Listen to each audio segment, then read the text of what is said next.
नमस्कार दोस्तों, बात करूंगा मोतीलाल नेहरू प्रयागराज में। अगर आप एडमिशन लेना चाहते हो 2026 के सेशन में और बिना किसी प्रवेश परीक्षा के, तो आपका एडमिशन कैसे होने वाला है, किन कोर्सेज में होगा, योग्यता क्या कुछ रहेगी, उसके एप्लीकेशन फॉर्म कब तक रिलीज हो जाएंगे, कंप्लीट डिटेल इस पर्टिकुलर वीडियो में देने वाला हूँ। बिना किसी प्रवेश परीक्षा के मोतीलाल नेहरू प्रयागराज में आपका एडमिशन कैसे हो पाएगा। ये ऑफिशियल वेबसाइट है प्रयागराज की, जहाँ पर आपको कोई भी ऐसी अपडेट देखने को नहीं मिलेगी। जैसे यहाँ पर MBBS कोर्सेज में एडमिशन होता है, नीट के जरिए हो जाता है। BSc नर्सिंग में भी एडमिशन होता है, UP CNET के जरिए हो जाता है। जो मैं बात कर रहा हूँ वो पैरा मेडिकल कोर्सेज के लिए कर रहा हूँ। पैरा मेडिकल कोर्सेज में कैसे एडमिशन होगा, कंप्लीट डिटेल दूंगा, लेकिन इनकी वेबसाइट से फॉर्म नहीं फिलअप किया जाएगा। तो कहाँ से किया जाएगा वो भी मैं आपको बता रहा हूँ। चलिए, सबसे पहली चीज़ ध्यान दीजिए, यहाँ पर जो एडमिशन होता है वो क्लास 10th में, क्लास 12th में जो आपके परसेंटेज रहे हैं उसके बेस पर सिलेक्शन होता है। कोई प्रवेश परीक्षा नहीं, लेकिन 10th में और 12th में जो आपके परसेंटेज आए उसके बेस पर सिलेक्शन होता है। यहाँ फॉर्म फिलअप करने के लिए आपकी एज 17 साल होनी चाहिए। 17 साल होनी चाहिए 31 दिसंबर 2026 तक में।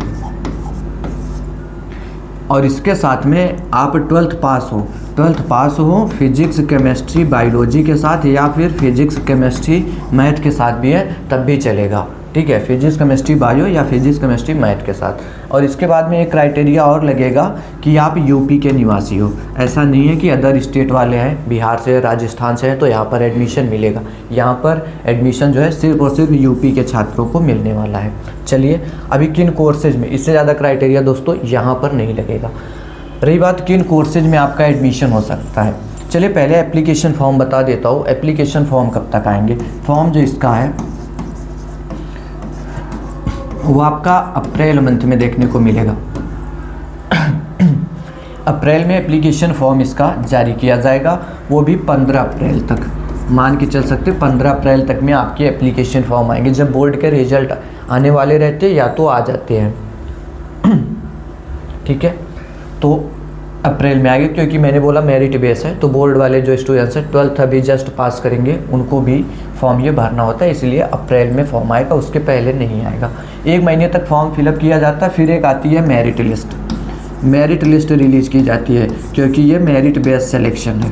ठीक है, मेरिट लिस्ट आएगी, उसके बाद स्टूडेंट्स काउंसलिंग करते हैं, चॉइस फिलिंग करते हैं, सिक्योरिटी फीस सबमिट करते हैं, तब जा करके उनको बाद में सीट अलॉट होती है कि आपको कॉलेज मिला है या नहीं मिला। कॉलेज मिलता है तो वो डॉक्यूमेंट वेरिफिकेशन कराते हैं। फिलहाल में 15 अप्रैल तक मान के चले फॉर्म आने वाले हैं। अब रही बात किन कोर्सेज में आपका एडमिशन होगा, वो भी जानना आपके लिए ज़रूरी है। तो मैंने बोला ये जो फॉर्म फिलअप किया जाएगा वो स्टेट मेडिकल फैकल्टी की वेबसाइट से किया जाएगा। UPSCM ऐसा गूगल पे लिखोगे या किसी भी ब्राउज़र पर तो देखने को मिल जाएगा। ये ऑफिशियल वेबसाइट है, पहले वाले पर क्लिक कर लेना, ऑफिशियल वेबसाइट पे पहुंचोगे। नेट क्यों नहीं चल रहा मेरा जी, नीचे आइएगा तो अभी 25 का एडमिशन कंप्लीट हुआ है, लेकिन नोटिफिकेशन में आपको दिखेगा जो 25 का रहने वाला वही सब कुछ क्राइटेरिया 26 में भी रहने वाला। कुछ स्टूडेंट्स कह रहे थे कि अब नीट के जरिए होगा, तो नीट के जरिए डिप्लोमा कोर्सेज में एडमिशन नहीं होता, बैचलर कोर्सेज में हो जाएगा लेकिन डिप्लोमा में नहीं होगा। तो अब चलिए बात करता हूँ कौन कौन से कोर्सेज हैं मोतीलाल नेहरू प्रयागराज में। सबसे पहली चीज़ तो ये ध्यान दीजिए, ये आपको ढेर सारे कोर्सेज दिख रहे होंगे जिनमें एडमिशन होता है फैकल्टी के जरिए। ये फॉर्म फिलअप करेंगे।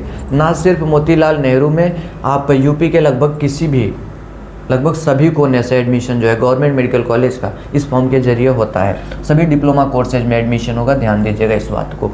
कुछ कोर्सेज का नाम मैं बताता हूँ आपको जो आप जानते होंगे। यहाँ पर DMLT के लिए, diploma in medical laboratory technology के लिए एडमिशन हो जाएगा।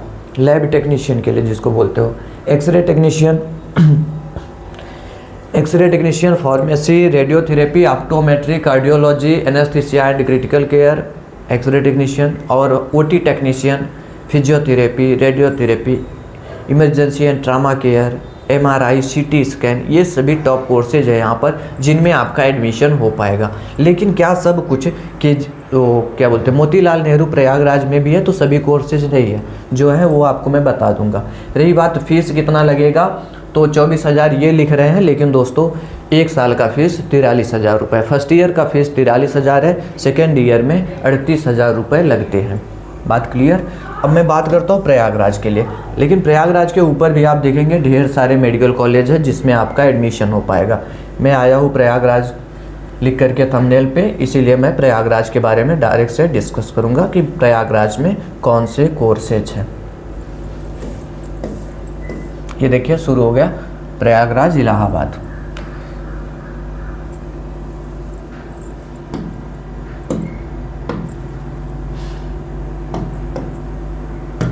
ध्यान दीजिएगा, यहाँ से शुरू हो जाता है हमारा मोतीलाल नेहरू मेडिकल कॉलेज इलाहाबाद।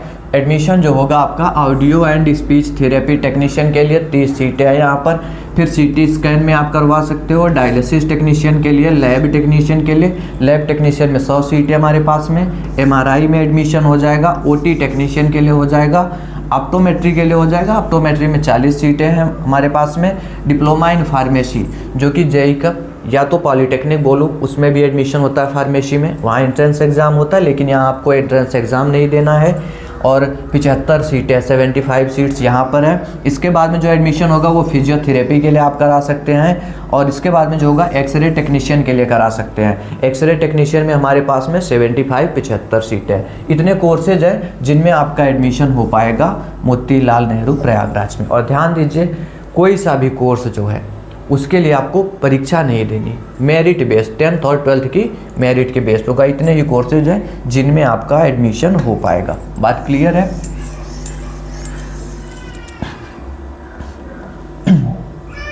अब आपके माइंड में ये भी क्वेश्चन आ रहा होगा कि आखिर में हमारे कितने परसेंटेज होने चाहिए कि हमको सिलेक्शन मिल पाए। तो पता होना चाहिए आपको, फैकल्टी का जो सबसे टॉप कोर्स है उसमें फार्मेसी को रखा जाता है, सबसे ऊपर फार्मेसी को रखा जाता है। उसके बाद हम DMLT को रख देते हैं, उसके बाद में हम OT टेक्नीशियन को रख देते हैं, और उसके बाद में हम एक्सरे टेक्नीशियन को रख देते हैं। इसके नीचे भी ढेर सारे कोर्स है, लेकिन टॉप कोर्सेज तो यही है।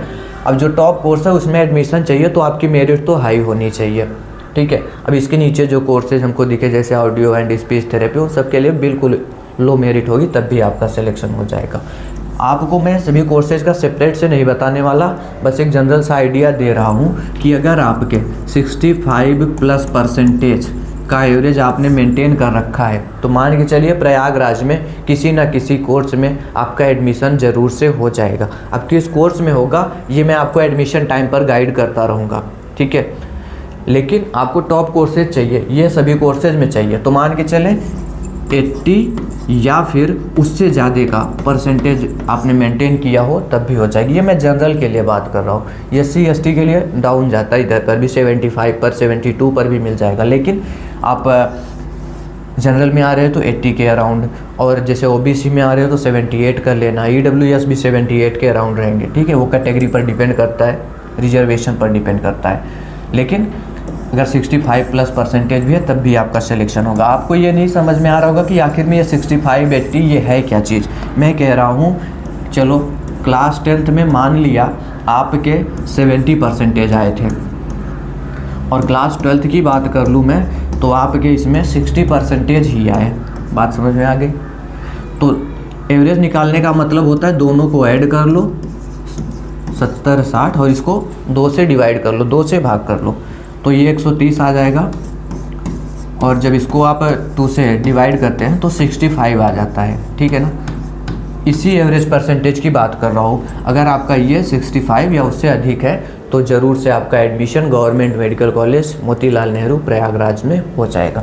फिलहाल में इतनी इन्फॉर्मेशन अभी के लिए, बाकी कोई अपडेट आएगा तो शेयर करूंगा। चैनल सब्सक्राइब करके रखना। उससे भी ज़्यादा ज़रूरी टेलीग्राम है, उसको ज़रूर से ज्वाइन कर लेना, लिंक उसका भी डिस्क्रिप्शन में मिलेगा। कोई क्वेश्चन है, कोई डाउट है आपके माइंड में, ज़रूर से पूछिएगा, रिप्लाई आपको मिलेगा। Thanks for watching this video.